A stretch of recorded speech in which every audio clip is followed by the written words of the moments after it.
السلام علیکم ورحمۃ اللہ وبرکاتہ۔ آج انشاءاللہ عز و جل یہ حدیث پڑھوں گا کہ ایمان کی تجدید۔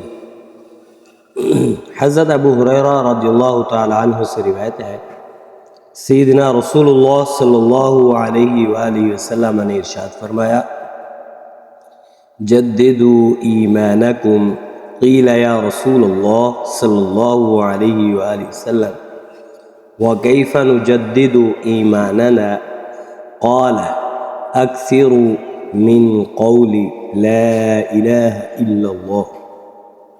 یہ حدیث 2-3 کتابوں کے اندر موجود ہے۔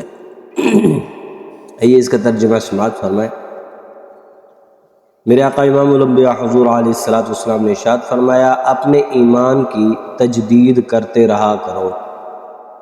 عرض کی گئی، یا رسول اللہ صلی اللہ علیہ وآلہ وسلم، ہم اپنے ایمان کی تجدید کیسے کریں؟ آپ صلی اللہ علیہ وآلہ وسلم نے ارشاد فرمایا، لا الہ الا اللہ، کلمہ طیبہ کثرت کے ساتھ پڑھا کرو۔ اس حدیث مبارک میں ایمان کی تقویت، پختگی اور تر و تازگی کا طریقہ بتایا گیا ہے کہ لا الہ الا اللہ کلمہ توحید پابندی سے پڑھنے والے کا ایمان قوی، تر و تازہ رہتا ہے۔ اس لیے کہ کلمہ طیبہ ہمیشہ پڑھتے رہنا ایمان کو تر و تازہ اور یقین کو پختہ کرنے کے ساتھ ساتھ دل کو نور سے معمور کرتا ہے، اور ایسے اسرار و رموز منکشف ہوتے ہیں کہ جن کا ادراک اہل بصیرت ہی کر سکتے ہیں۔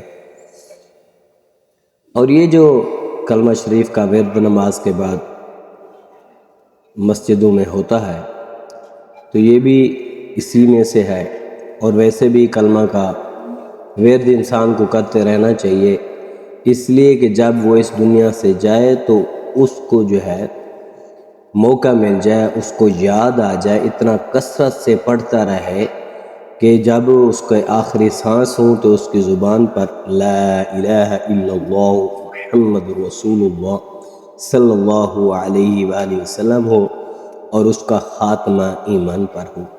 تو دعا ہے اللہ تعالی ہم سب کو کثرت کے ساتھ کلمہ شریف کا ورد کرنے کی توفیق عطا فرمائے، اور ہمیں مرتے وقت بھی حالت ایمان کے ساتھ ہمارا خاتمہ ہو۔